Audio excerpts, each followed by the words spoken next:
Hello, good morning po. Life Giver Binyan, nandito, even yung mga nasa online. Grabe. Okay, this is the first Sunday kung saan 2 fellowships na tayo. Sarap ba gumising na maaga para sa Lord? Amen? Tama ba? Okay? And you know what? Nakakatuwa because first fellowship tayo. Ang reason bakit tayo nagdalawang fellowship because puno tayo. And can you imagine, puno pa rin naman tayo, okay? Tama ba? But there's more, may room pa rin. Pwede pa nating punuin ito. Amen? Tama ba? Pero alam mo yon, ang daming ginagawa ng Panginoon sa atin. Lahat dito excited? Tama ba? We only have 4 months more, okay? And we will say goodbye to the year 2024. Napakabilis ng panahon. Tama ba? Ang bilis ng panahon. Yung katabi mo, di ba? Payat lang yan dati. Ngayon, payat pa din siya. Okay? Tama ba? Malit lang yan dati. Okay? Tama? Hello? Andiyan pa ba kayo? Yung katabi mo, di ba? Dati nangungutang lang sa'yo ngayon. Yan. Papalibre lang. Tama ba? Okay, ngayon, ganun pa rin. Okay. Di ba? Alright. Grabe, time flies so fast. Alright? Grabe si Lord. Nakakatuwa. Amen? Isang fellowship lang tayo before, ngayon 2 na. Tama ba?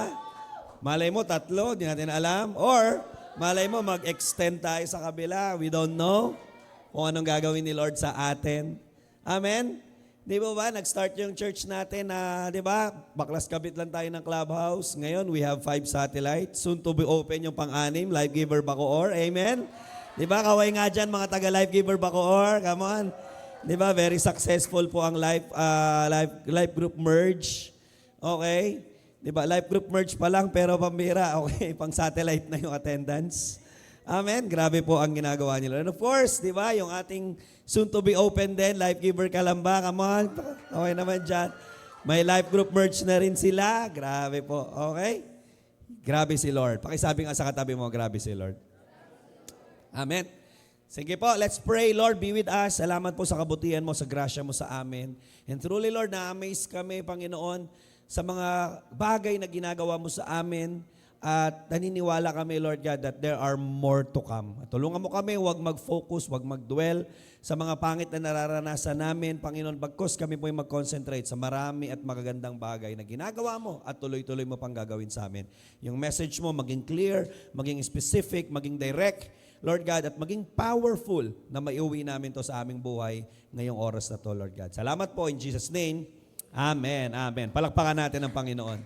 All right. We'll be talking about an excellent life. Okay? Ilan dito, totoo lang, naniniwala ka na hindi ka tinawag ni Lord para lang, di ba, sa isang normal na buhay. Wala namang masama sa normal na buhay. Okay? Di ba? Okay? But, you know what? There's more to life eh. Hindi tayo tinawag ni Lord para kain tulog lang eh. Sarap sana, kain tulog ka lang eh. Tama ba? Okay? Sarap sana, di ba, na alam mo yon, yung buhay natin is, di ba, gigising ka lang, magtatrabaho ka lang, after nun, tama ba? Alam mo yun, it's an easy life. But you know what? God called us to a higher form of life. Okay? And God is calling us to an excellent life. So ang tanong, paano ba natin yan mamimit? Paano ba tayo mabubuhay? I want you to know that life is all about how well you live. Okay? Ang buhay ay tungkol sa kung papaano ka o gaano ka kaayos na muhay. Tama? Okay? Life is not about experiencing all things, gaya ng sinasabi ng karamihan. Hindi eh. Kaya kailangan sa buhay, para masabi mo maganda buhay mo, dapat naranasan mo ang lahat. I wanna tell you, life is not about experiencing all things. Life is about experiencing the right things. Hindi lahat dapat nararanasan mo kung ano lang yung tama. Okay, life is not about doing a lot of things. Hindi rin dapat lahat ng bagay ginagawa mo. Life is about doing the right things, doing the great things, okay, that God wanted you to do. So, hindi lahat pinagagawa ni Lord sa atin. Tama ba? At hindi porkit nagawa mo ang lahat ng bagay, ibig sabihin, excellent na buhay mo eh. Alin ba doon yung pinagagawa lang talaga ni Lord sa'yo? Kasi baka ang dami nating nagawa, pero hindi natin nagawa yung pinagagawa ni Lord. Hindi lang basta pahabaan eh. At hindi lang basta pagandahan ng buhay, kundi patamaan din. Tama? Kasi baka ang haba-haba ng buhay mo, namatay na lahat, buhay ka pa din. Tama ba? Okay, ang haba ng buhay mo eh. Tama ba? At para sa iyo, ang ganda-ganda ng buhay mo, pero ang problema, hindi naman tama sa paningin ng Diyos. Okay? Hindi naman lahat ginawa ni Jesus. Hindi rin lahat pinuntahan ni Lord. Diba? Though able siya at kaya niya, pero hindi lahat. Hindi rin lahat ginawa ni Pablo at hindi rin naman lahat ginawa at pinuntahan ni Pablo. Okay, hindi lahat inasam nilang makuha at hindi lahat naranasan nila. Hello, may kausap pa ba ako dito? Di ba? Life is not about getting all things, experiencing all things, acquiring all things, and achieving all things. Okay? Ang buhay hindi paramihan ng na-accumulate na yaman, na-acquire na titulo, kapangyarihan. Tama? Life, I wanna tell you, is tungkol sa pagkakaroon ng impact and purpose.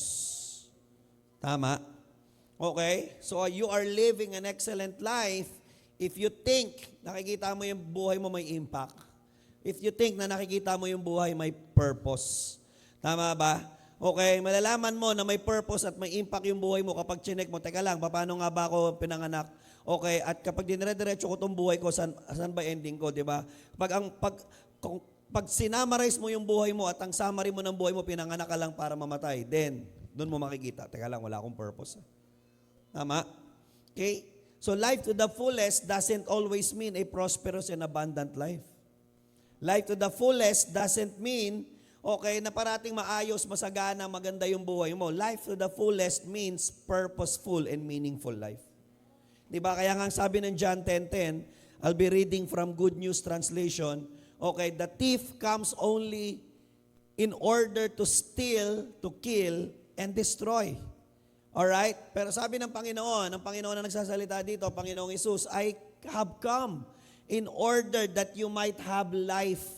Life in its fullness. Sabi ni Lord, meron dumating, may ibang darating na magnanakaw na ang goal, di ba, pag nakawan ka, pag nakawan ang buhay mo, patayin ang buhay mo, sirain ang buhay mo. Pero ako, ang purpose ko, bakit ako dumating sa buhay mo ay para bigyan ka ng buhay. At hindi lang basta buhay, hindi lang basta ordinaryong buhay, pero buhay na buo. Buhay na sagad, buhay na punong-puno. Life in its fullness. Life to the fullest. Yun talaga yung goal ni Lord. Tama ba? Ang excellent life. So ang tanong ko sa iyo, paano ka nabubuhay? How are you living right now? Diba? Okay, kada gising mo ba, alright, may purpose ka? Saan mo ginugugol ang buhay mo? Saan nauubos? Okay? Ang buhay mo ngayon. Saan mo inuubos ang lakas mo, talento mo, yaman na meron ka ngayon? Amen? Okay? Saang direksyon papunta ang buhay mo ngayon? Okay? Papunta ba ang direksyon ba na tinatahak ng buhay mo ay papunta sa buhay na gusto mo o papunta sa buhay na gusto ng Panginoon sa'yo? Hello? Okay? Diba? Anong marka ang tinatrabaho mo ngayon? Okay? Anong klaseng buhay ang tinatrabaho mo ngayon na magmamarka, okay, at mag-iiwan ng alaala sa tao na kanilang matatandaan tungkol sa'yo? Diba? Ano yung mark na iiwan mo eh? Parang meron kang indelible mark na iniwan, tinatak doon sa puso ng tao na pag natandaan ka, every time naalala ka, eto yan eh, yan yung buhay niya eh. So what is your legacy? Amen? Diyan pa ba kayo? What is your impact? And what will be your greatest contribution? Ano bang gusto mong pinakamatinding contribution mo? Tama ba? Dito sa lupa habang nabubuhay ka. Alright? How do you wanted to be known? Paano mo gustong makilala? Tama? Okay? I don't know kung kilala nyo po. I want you to meet Alfred Nobel. Alright? Okay? He was the man behind sa isa sa pinakamataas na parangal na iginagawad sa isang tao na nakapagbigay ng matinding contribution sa literature, okay, sa science, sa invention, sa medicine, sa economics, and even sa world peace. Okay? At tinatawag po yan na Nobel Prize. Alright? Diba? I think may PowerPoint po ako dyan. Diba? So, ayan. So, yung Nobel Prize awardee, okay, is binibigay po yan sa isang tao na nag-excel ng todo sa either larangan ng literature, okay, science, invention, medicine, economics, and even lalong-lalo na kapag nag-a-advance siya ng kapayapaan. Lagi siyang peacemaker, pumapagitna. So yung isang tao kapag na-awardan ka, napili ka, pinipili sila every December. Okay, pumipili sila ng tao. Alright, na-awardan nila. At yung a-awardan po ay makakatanggap ng diploma, andyan po yan, okay? At Nobel Prize Medal, and a cash prize whopping of $1.1 million. Grabe. Okay? So Alfred Nobel actually became a great influence, motivation, and inspiration to many inventors. Bakit? Pambira. Okay? Di ba, of course, gusto nilang mag-invent, pero dahil nga may ganitong parangal, lalo sila ngayon nagpursiging mag-invento. Okay? Lalo sila nag-invento ngayon, nagalingan dun sa field kung saan sila nandun. Alright? Lalo na yung mga peacemakers. Okay? At yun ang contribution ni Alfred Nobel. Doon siya nakilala. At yun ang gusto niyang matandaan sa kanya ng mga tao. Tama ba? Okay? Bilang isang tao na naggagawad ng award sa mga taong nag-excel sa larangan ng medisina, siyensya. Okay? Pagsusulat, literature, okay, poetry, etc., di ba? Arts. And even, yun nga, peace. Okay? Kaya nga, isa sa pinakamataas na award, okay, na galing din dito ay tinatawag na Nobel Peace Prize. Alright? Kung familiar po kayo dyan. Alright? Nobel Peace Prize. But do you know na yung family po, okay, ni Alfred Nobel, actually ay hindi naman talaga nag-umpisang nakilala bilang promoter at rewarder ng peace. Hindi talaga sila nag-start nakilala bilang rewarder and promoter ng mga taong nag-a-advance ng, alam mo yon, ng maayos at ikagaganda ng bansa, ng mundo.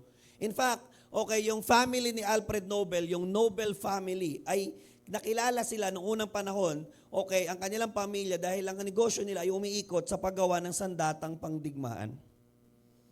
Alright? Ang kanyang tatay ay napakagaling, okay, na inventor ng mga armaments, sandata na ginagamit sa gera.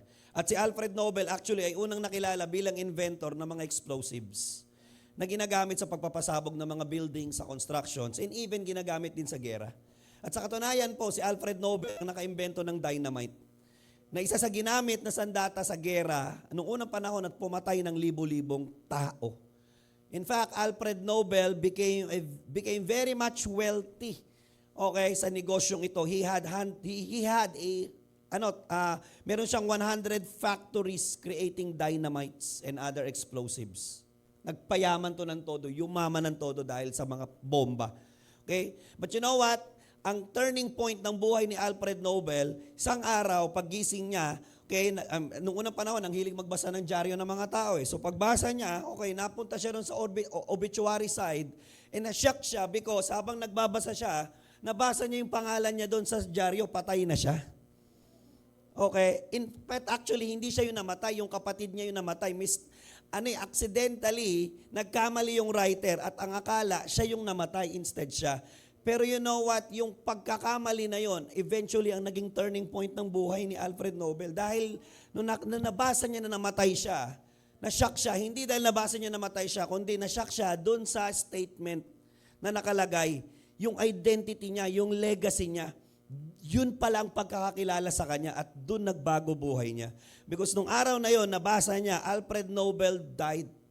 At ang tagline, or ang kumbaga, anong tawag doon, yung epitaph, alright, diba?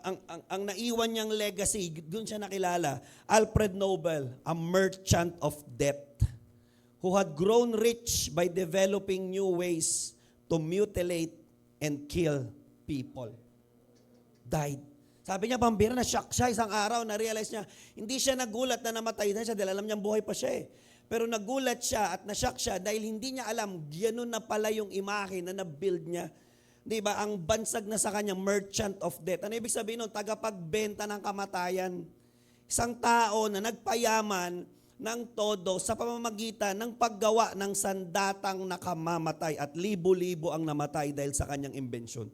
At libo-libo pa ang mamamatay in the near future. Nagulat si Alfred Nobel, sabi niya, I don't want to die with that kind of legacy.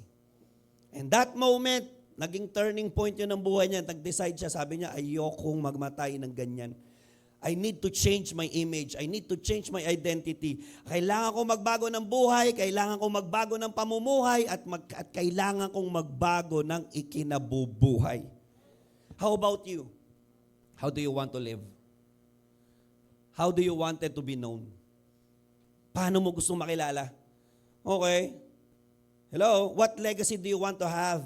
What identity you want to establish? Last month, pinag-usapan natin, di ba, apat na matitinding tao sa Bible, okay, na gumawa at nag-establish ng excellent legacy at identity sa harapan ng Diyos at sa harapan ng tao. Tama? Noah made himself known as a man who walked righteous, blameless, and faithful to God. Yun ang identity niya, yun ang legacy niya. Tama? Abraham made himself known as a friend of God. Moses made himself known as a man that is intimate with God. David made himself known as a man after God's own heart. So yun yun yung tinarabaho nila at yun yung gusto niyang maalala ng tao tungkol sa kanila. At yun ang naisulat. Pero how about you? How do you wanted to be known by God and by the whole world? Amen? Hello? Alright, so pupunta po tayo sa Matthew chapter 5, verses 13 to 16. Ilan po rito again gusto magkaroon ng excellent life? Amen. Ilan dito gusto mo magkaroon ng excellent legacy? Tama ba? Yung buhay na iiwan mo sa mundong ito ay magmamarka talaga. Tama ba? At maayos tayong makikilala ng Diyos at ng mundo. Okay? Matthew 5:13 to 16, you are the salt of the earth, but if the salt loses its saltiness, how can it be made salty again? Hindi ko alam kung nakakita na kayo ng ganyan, pero posible pala yun, asin na walang alat. Kasi yun ang sabi. The moment daw nawala nung alat ang kanyang alat, the moment nawala nung asin ang kanyang alat, syempre, di na siya maalat. Okay. Tama? Pero posible pala yon. Kaya nga, it is no longer good for anything. Wala na daw itong silbi. Ang isang asin na walang alat ay wala ng silbi. Tama? It's purposeless. Kaya nga, ito ay tatapon na lang daw at tatapak-tapakan na lang. Alright? 14, you are the light of the world. A town built on a hill cannot be hidden. Neither do people light a lamp and put it under a bowl. Instead, they put it in a stand and it gives light. Okay? To everyone in the house. In the same way, let your light shine before men, that they may see your good deeds and glorify your Father in heaven. Okay? So here, Jesus is telling about two important things that the world needs. Tanggalin mo ito, mahirapan ng mundo. Asin, tsaka liwanag. Okay? If you take away salt in the world, definitely the whole world will become tasteless. Wala nang lasa ngayon ang mundo. If you take away light dun sa mundo, then the world will be full of darkness. So dalawang importanteng bagay na sinasabi ng Panginoon dito na kailangan ng mundo. And sinasabi rin dito ng Panginoon, ang dalawang importanteng bagay na ito, tama ba? Okay, na dalawang importanteng bagay na magiging meaningless pag nawala yung identity nila. Tasteless salt and covered light. Tama ba? Okay, kasi pwedeng hindi mawala yung salt, pero kung nawala naman ng salt yung alat niya, wala na rin siyang silbi. Tama ba yon? Tasteless salt. Okay, pwede namang hindi mawala yung ilaw, pero kung yung ilaw tinakpan, then wala rin siyang silbi. Tama? Okay? Hello? And lumalabas din na itong dalawang bagay na ito ang hinahanap at patuloy na hahanapin ng Diyos sa mundo. At ang maghahanap parati at tatawag pa parati ang Diyos ng mga tao na gusto niyang maging asin at gusto niyang maging ilaw. Tama ba? Sa mundong ito. Amen?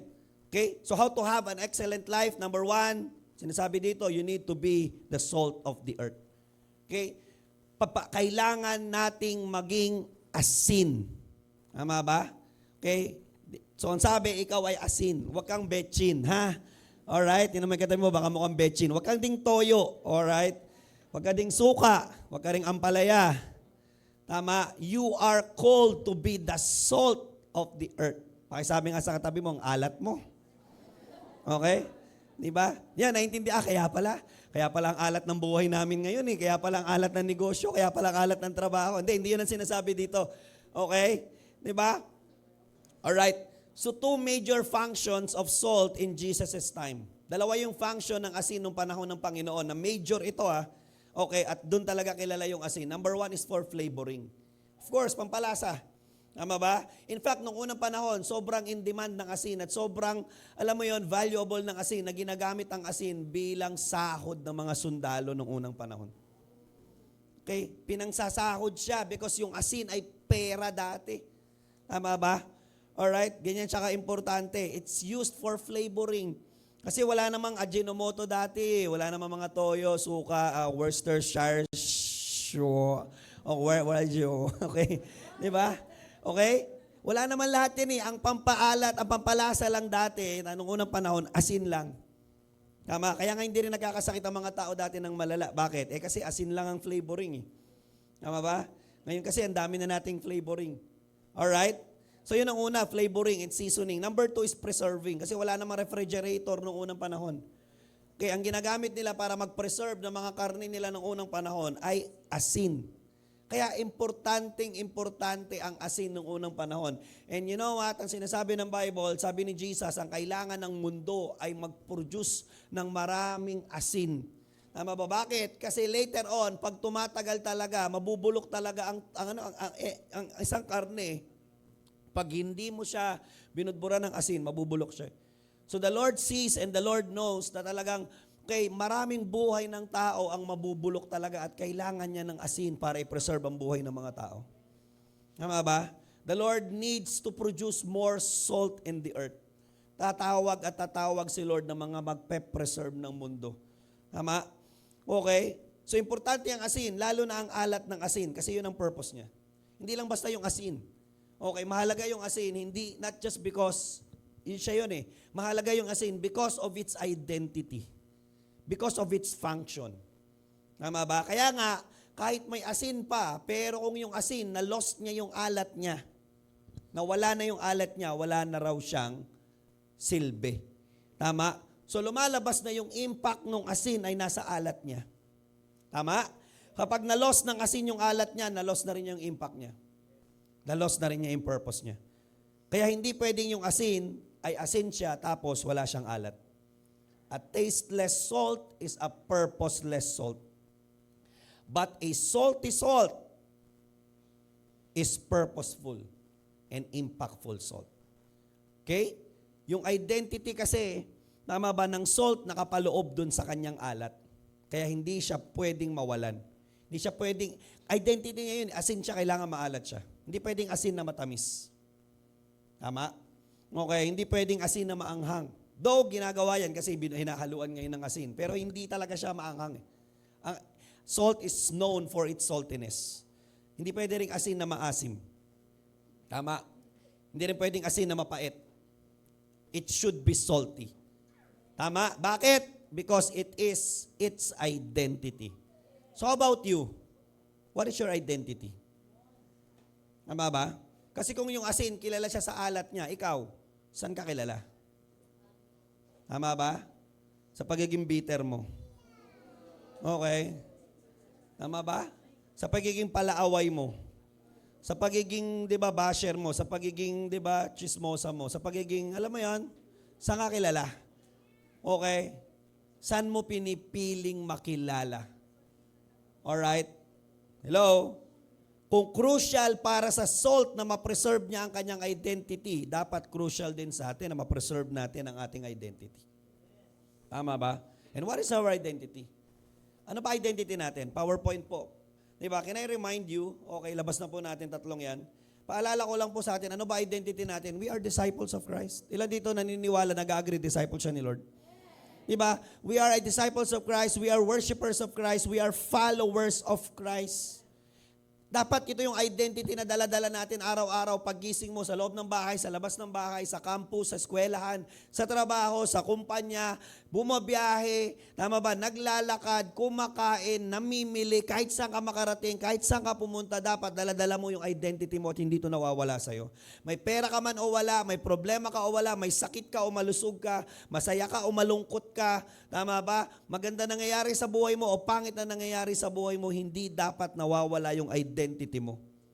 Amen? Paalala ko lang po sa inyo lahat, Kristiyano po tayo. Amen?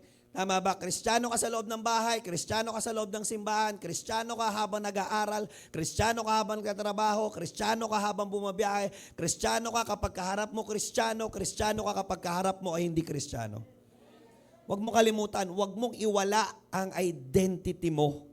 Huwag ka lang sanang makilala bilang pinakamagaling, pinakamatalino, pinakamasipag, pinakasuccessful. Tama ba? Sana wag lang ikaw at ang galing mo o ang lakas mo o ang nakikilala at nakikita ng tao sa'yo. Sana makilala ka at matandaan ka at tumatak sa isip at puso ng mga tao na kaya ka malakas, kaya ka mabuti, kaya ka masipag, kaya ka generous, kaya ka successful, kaya ka malakas. Bakit? Kasi disciple ka, kasi follower ka, kasi worshiper ka ni Jesus. Amen? Our identity must always be connected to Christ. Amen? Dapat parati, okay, ba't ganyan ka? Kasi may Kristo ko. Tama ba?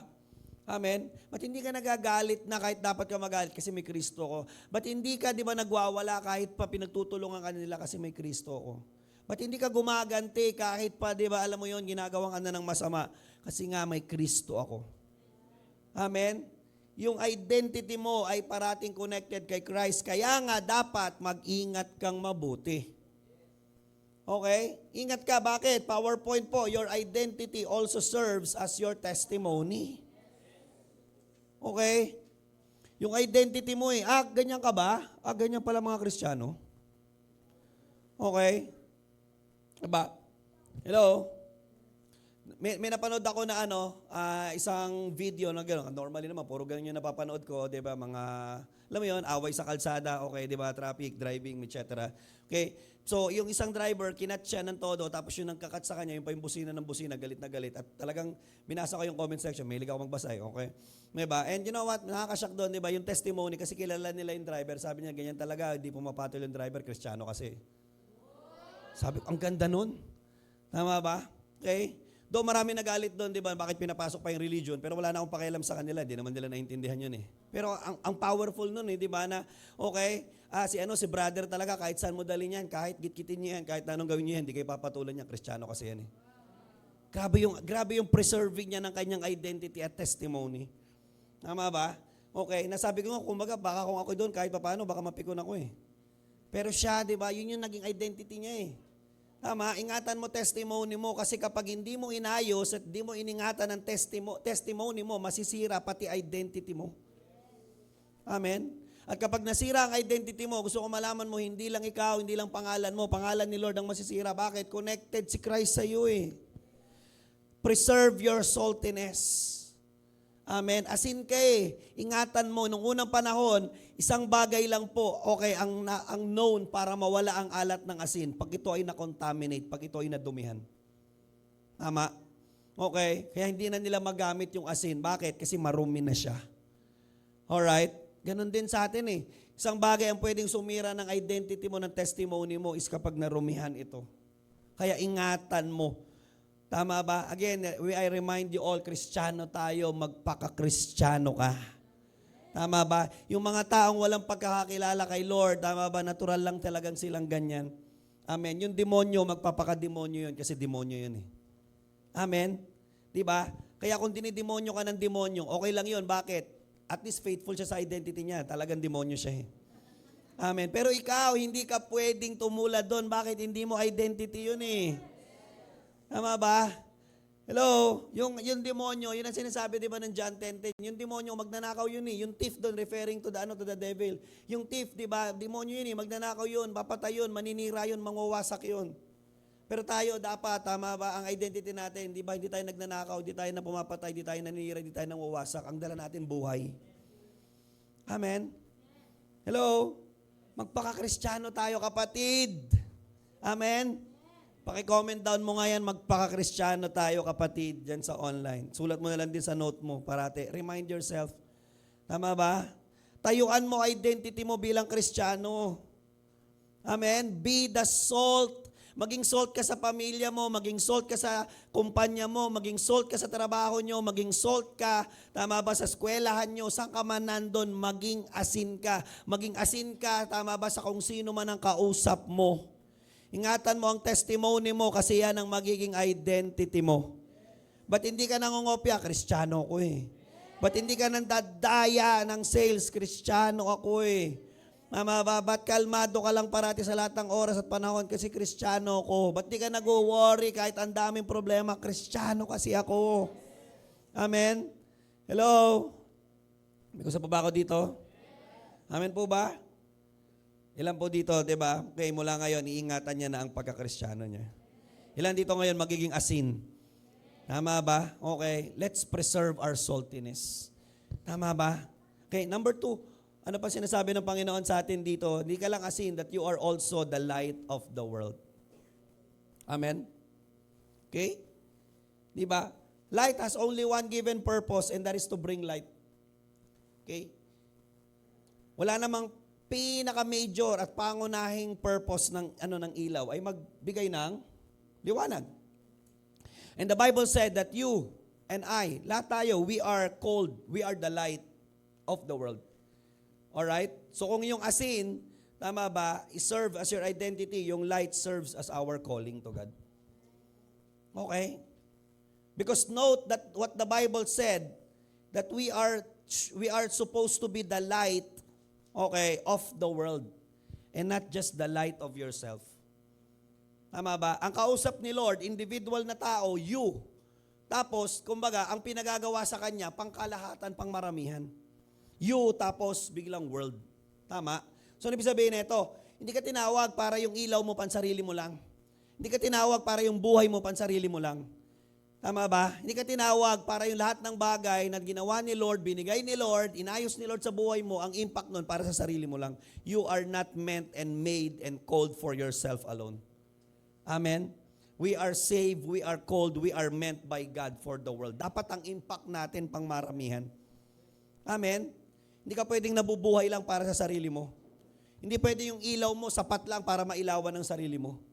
Hindi pwede. The light that you must have, okay, the light that you have must be used para para maliwanagan ang buhay ng iba. 'Di ba? You are the light of the world. A town built on a hill cannot be hidden. Okay? Neither do people light a lamp and put it under a bowl. Tama, hindi ka naglalagay ng ilaw tas tatakluban mo. Tama? Okay, instead, sabi niya hindi, nilalagay sa tungtungan. Para the more mas mataas yung ilaw, mas mataas. Kasi wala naman sila dating mga ganyan, di ba, na mga fluorescent, na mga bulb na nasa taas talaga. Ang ilaw talaga nila dati, noong unang panahon na to, lampara. At para yung lampara nila ay mas maraming maliwanagan, itataas talaga nila yon. Tama? Okay? Para daw it gives light to everyone in the house. Para yung ilaw mo hindi sa'yo, meaning yung ilaw na dapat meron ka, wag mo namang suluhin na para ikaw lang ang hindi nadadapa. Ikaw lang ang nakakakita ng daan. Dapat yung ilaw na meron ka, itaas mo para yung mga tao din, makita din nila yung dinadaanan nila, makita din nila yung buhay nila. Amen? Hello? Dapat yung light ay hindi hidden. Dapat yung light ay hindi tinatakpan. Dapat yung light ay hindi tinatago. Ano ibig sabihin? Don't hide your light. Amen? Don't hide your identity in Christ. Huwag ka namang secret agent ni Lord sa campus nyo na ikaw ang nakakaalam na Kristiyano ka at hindi mo pinapaalam. Huwag ka namang secret agent, di ba, doon sa kumpanya nyo at doon sa community nyo, tama ba? Okay? Hello, buti pa nung bungangera ka, kilala ka ng buong barangay na bungangera ka. Nung naging Kristiyano ka, hindi ka nakilala bilang Kristiyano. Hello? Tama ba? Nung time na walang hiya ka, pinapangalanda ka mo walang hiya ka. Ngayon, na binago ka ni Lord, ayaw mo ipangalanda ka at ipagsigawan. Don't hide. Di ba, ilaw huwag mong takpan. Yun ang sinasabi ng Bible. Pinaliwanag ni Lord ang buhay mo. So don't hide yourself. Huwag kang matakot. Pag pinag-pray ka sa school, mag-pray. Amen. Pag binigyan ka ng opportunity, anong religion mo, sabihin mo, bakit ka naniniwala kay Jesus? Explain it. Tell them. Bakit ka naniniwala? Makasalanan po ako dati. Sira po buhay ko dati. Walang kwenta ako dati. Pero binago ni Jesus yung buhay ko. Nilagyan niya ako ng purpose. Tama ba? Hindi kinakahiya ang pagkilala at pagtanggap kay Kristo. Ipagmalaki mo siya.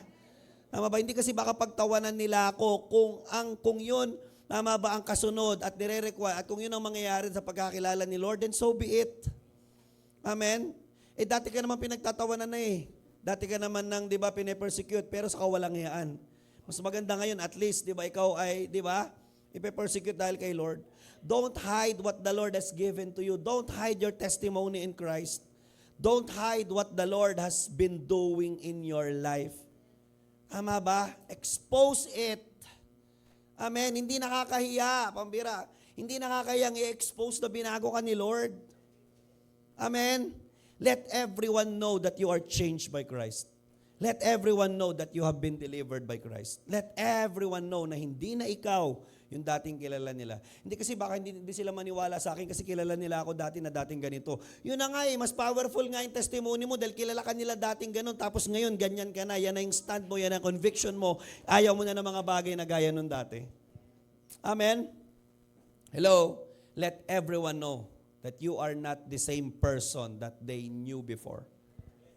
That they know before. Amen? Iba ka na. Binago ka na ni Kristo. Kaya nga dapat panindigan mo yan. Amen? Pangatawanan mo yan. Ipaglaban mo yan. Amen? Tama ba? Hello? Amen? Ilan po rito naiintindihan pinag-uusapan natin? Tama ba? Okay, how to live an excellent life.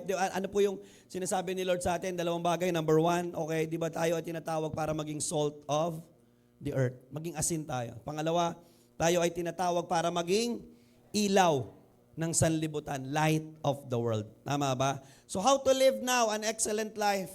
Okay, number one, you need to find out how you wanted to be known and be excellent on it. Tama ba? Kung yung asin, kilala siya. Tama ba? O nakilala siya sa kanyang alat. Ikaw, paano mo gustong makilala? Discoverin mo, paano ko ba gustong makilala ako? Ano ba yung identity ko? Pag nahanap mo na, then be excellent about it. Noah, tama ba, was known as a righteous man, blameless man, a man who walked with God faithfully. Doon siya nakilala, kaya nag-excel siya doon. Kahit buong mundo, labanan siya. Sabi niya, hindi ako aalis sa pagiging righteous. Hindi ako lilihi sa pagiging blameless. Hindi ako bibitaw sa pagiging faithful. Hindi ako lalayo sa paglakad kay Lord. Nag-excel si Noah dyan. Kasi yun ang identity niya. Abraham, di ba, was known as a father of many nations and a man who obeys God even if he doesn't know saan siya dadalhin ni Lord. Identity niya yun, kaya nag-excel siya doon.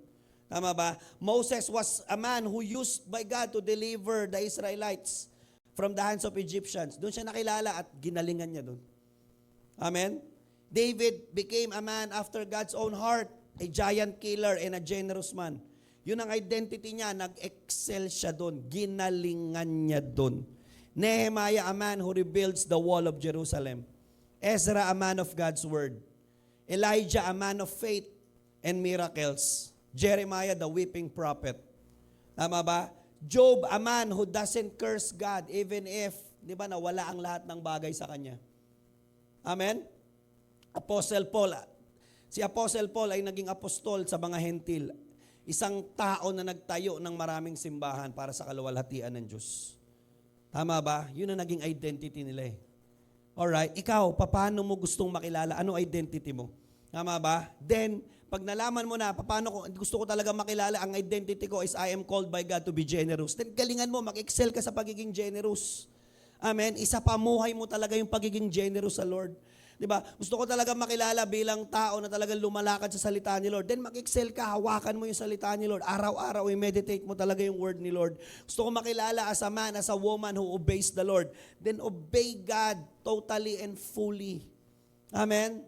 Find out how you wanted to be known. Gusto ko talaga makilala bilang supporter ng church. Then excel on it. Gusto ko talaga makilala bilang pinakamatinding worshiper ni Lord. Then excel on it. Be excellent. Amen? Hello? May kausap po ba ako dito? Galingan na natin, kapatid. Last 4 months ng taong ito, pwede ba? Itong huling 4 months ng taon na to, mag-excel tayo ng todo sa identity natin sa Panginoon. Amen? Tapusin natin ang last 4 months ng excellent yung buhay natin sa harapan ng Panginoon. Amen? Number 2, ano po kailangan natin gawin? Preserve and protect the image and testimony of Christ in your life. Preserve mo, ingatan mo ng todo ang imahe at testimony ng Panginoon sa buhay mo. Amen? Hindi po ba? Wag mo nang hayaan na matalo ng init ng ulo, problema, ng away, tama ba? At ng kasamaan ng mundo, kasamaan ng tao, persecutions, at kung ano-ano pang mga hindi magandang nangyayari sa buhay mo.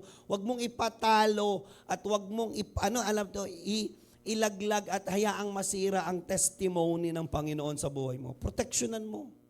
Amen? Hello? Cover, protect your identity, preserve it. Kahit na anong mangyari, ilalaban ko yung testimony ng Panginoon. Kahit na anong mangyari, ilalaban ko yung ginawa at inumpisahan ng Panginoon sa buhay ko. Hindi ako papayag na inumpisahan ako ni Lord tapos matatapos ako malayo kay Lord. Amen? Hello? Number 3. Alright. Second to the last, be an excellent carrier of light. Amen. Tinatawag tayo ng Panginoon para maging light of the world. So ano kailangan gawin? Maging pinakamagaling, pinakamatindi ka ng carrier.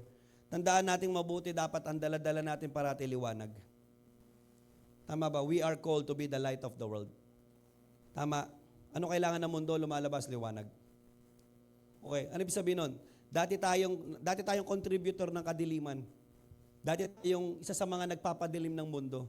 This time, tinawag na tayo ni Lord para hindi na makadagdag sa dilim ng mundo, kundi makabawas sa dilim at magdagdag ng liwanag. Tama ba? Bring the light of God in your family. Dapat pag dumarating ka, lumiliwanag yung buhay nyo. Lumiliwanag yung pamilya. Dapat lahat ng dumidikit sa'yo, lumiliwanag ang buhay nila. Bakit? Ilaw ka eh. Amen? Hello? Ipo ba? Liwanag ka ng Diyos. At dahil doon, nakikita nila ang sarili nila in the light of God. Tama ba? Na yung mga tao, grabe, successful siya. O nga, kahit gaano ako successful. Di ba? Na-realize ko, totoo lang, nung nakita kita, kailangan ko pala si Lord. Amen. Di ba? Dapat ikaw ay isang imahe na nagpapaalala na kailangan ng tao ng Diyos. And every time dumarating ka, naliliwanagan sila. Grabe, ang dami kong problema ngayon, pero thank you dahil sa'yo nagliwanag ang buhay ko. Di ba? Naalala ko si Lord. At kaya pala ako ni Lord samahan dito. Amen. And number 4 and the last, shine brighter even in darkest times. Di ba? Dahil liwanag ka, okay, hindi ka dapat tinatalo ng dilim. Tama? You are the light of the world. So, ano ibig sabihin? Shine brighter even in darkest times. Okay, sa panahon na mahirap, sa panahon na masakit, sa panahon na mabigat, doon lalong kailangan ng liwanag. Huwag kang magtago sa panahon na may problema. Lumabas ka, liwanag ka eh. Amen? Sa panahon, tama ba na yung mga tao ay nadadapa, natatalisod? Okay, dahil hindi nila nakikita kung saan sila dumadaan. Tama ba? Magliwanag ka. Amen? Pakisabi nga sa katabi mo, magliwanag ka. Amen? Let the light of Christ shine upon your life. Amen? Hindi po ba? Tapos na po ako. Sabi po nila, di ba, we have this famous saying, I think before Laos na to, pero you know what, powerful pa rin naman siya. Di ba? Sabi nila, hindi, magsilang ang buhay, kaya nga ini-enjoy ko na, YOLO. You only live once. Tama? Minsan ka lang mabubuhay eh. Tama ba? Kaya nga, dapat, i-maximize ko na yung buhay ko. Tama? Yes, I do believe. You only live once. Kaya nga, galingan mo na. Minsan ka lang mabubuhay eh. Minsan ka na lang mabubuhay sa mali pa. Minsan ka na lang mabubuhay sa masama pa. Minsan ka na lang mabubuhay sa madilim pa. Tama ba? Minsan ka na lang mabubuhay sa baluktot pa. You only live once. Kaya nga, excellent life ka na dapat. Tama ba? Hindi ka parating mabibigyan ng opportunity mag-serve kay Lord. Kaya galingan mo nang mag-serve. Excellent serving na dapat. Hindi ka naman parating mabibigyan ng opportunity sumunod. Kaya dapat excellent obedience na. Hindi ka naman parating mabibigyan ng opportunity magtanim. Kaya excellent giving na. Excellent generosity na. Konti lang ang panahon eh. Amen. Kaya nga galingan mo na, kaya nga itama mo na buhay mo, kaya nga ibuhos mo ng lahat para sa Lord, kaya nga iayos mo na buhay mo. Amen. Hello? Life is too short to invest it in wrong life. Life is too short to waste it in doing other things. Ang iksilan ng buhay para sayangin mo at waldasin mo pa ito. Amen. Jesus lived for 33 and a half years. Sobrang iksi. But again, it's not about how long you lived, but how well you lived. 33 and a half years and yet so impactful, so purposeful, punong-puno. Bakit? Hindi niya ginawa lahat. Ginawa lang niya kung ano yung dapat. Ginawa lang niya kung ano yung tama. Ginawa lang niya kung ano yung bagay na gusto sa kanya ng Diyos. Life is too short. That is why you need to start living right now excellently. Amen. You know what? Hindi ko alam kung aksidente ba siya, but I do believe hindi. Kanina po madaling araw, excited ako, first fellowship natin eh. Tama ba? And you know what, nagising ako around parang mga 3:30 ata, na naginip kasi ako.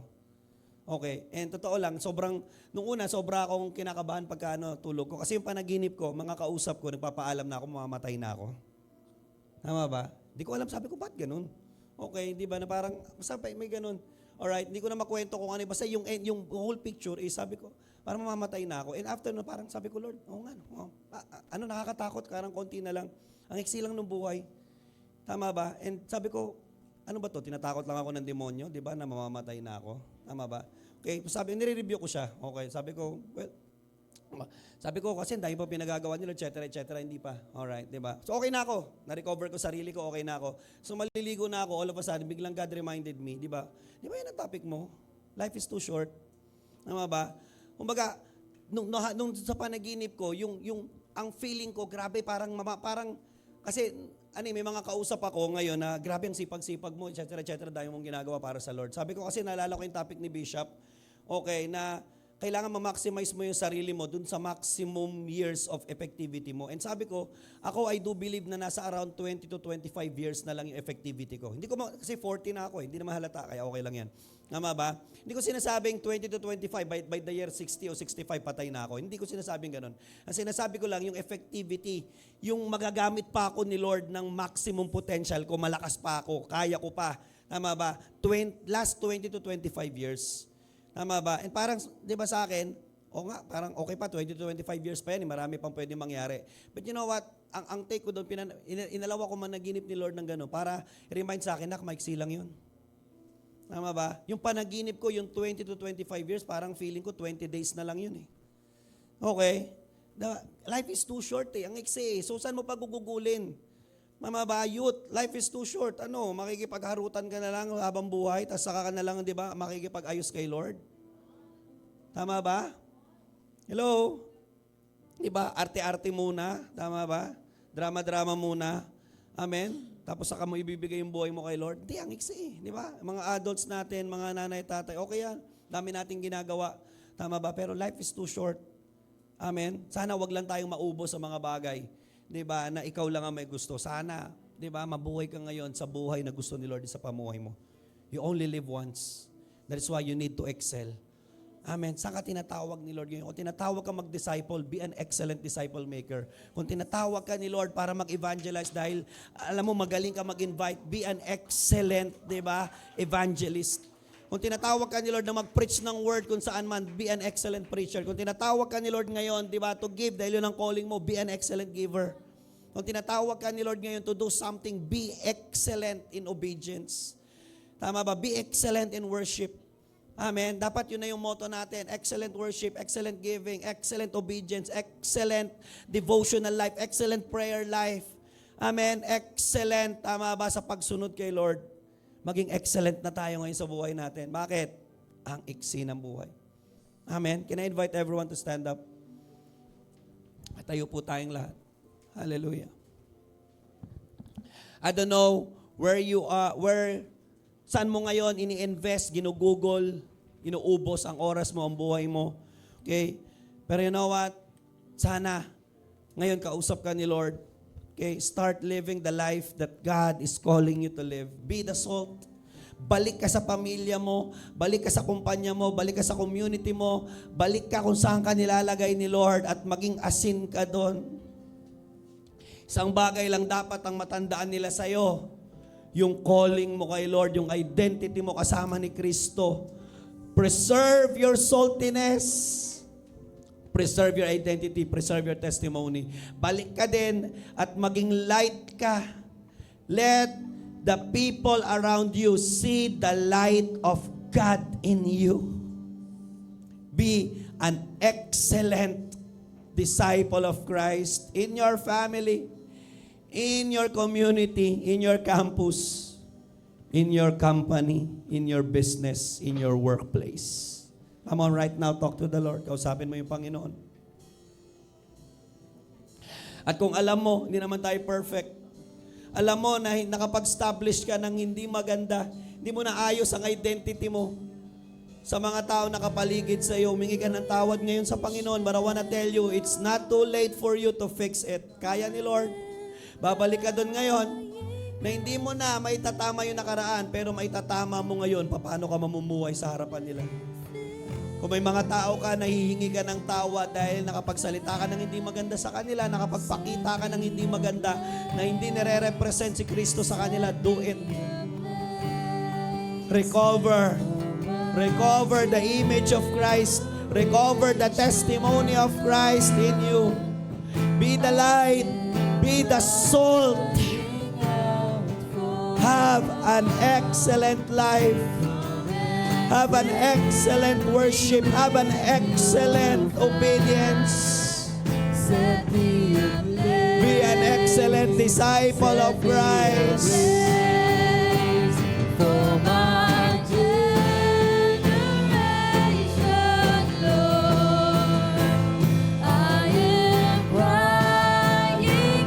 Lord, lumalapit kami sa iyo.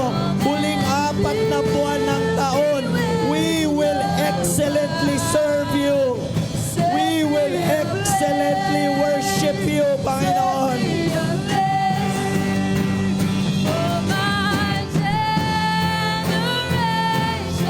Jesus.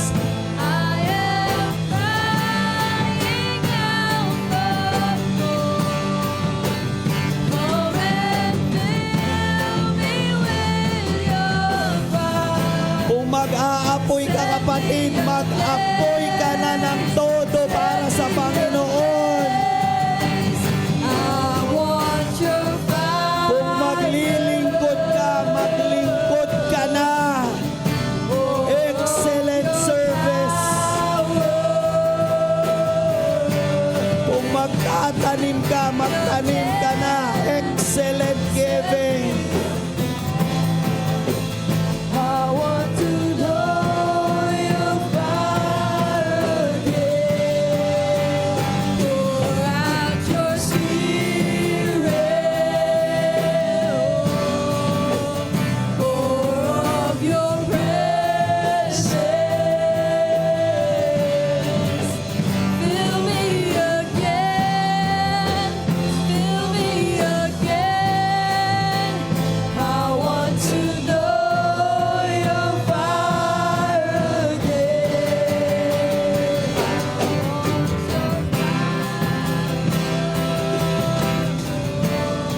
Thank you, Jesus. Huling 4 na buwan, Lord, tinatanim namin sa iyo. Huling 4 na buwan, excellent kami maglilingkod sa inyo, Panginoon. Itong huling 4 na buwan, kung ano pong ipagagawa mo sa amin, gagawin namin. Kung anong ipapatayo mo sa amin, tatayuin namin. I-build namin, Lord God. Come on, i-commit mo sa Panginoon. These last 4 months, you're gonna do excellently what God wanted you to do. You will give excellently what God wanted you to give. You will build excellently what God wanted you to build. Whatever it is that God is leading you to do it excellently. Excellent worship. Excellent sa word ni Lord. Magpakalalim ka sa word sa taong ito. Excellent prayer, tindihan mo. Excellent sa spirituality, magpakalalim ka sa Lord. Excellent pagdating sa character, magpabago tayo sa Panginoon. Excellent family life. Galingan natin. Bawas muna sa labas. Bawas muna sa barkada. Itong huling 4 na buwan, invest mo na yung ilaw ni Lord magniningning sa pamilya mo. Makikita nilang binago ka ni Kristo. Lord, these last 4 months, Lord, we will live excellently. To please you, to honor you, to do what you want us to do, to build what you want us to build. We will worship you, Panginoon, with everything that we have. Thank you, Lord. Kausapin mo kami, i-lead mo kami, Lord. Susunod kami. We don't want to waste. Ayaw na naming sayangin pa ang mga araw, linggo, buwan, panahon namin sa paggawa lang ng mga bagay na kami lang ang may gusto, pero wala namang impact at purpose.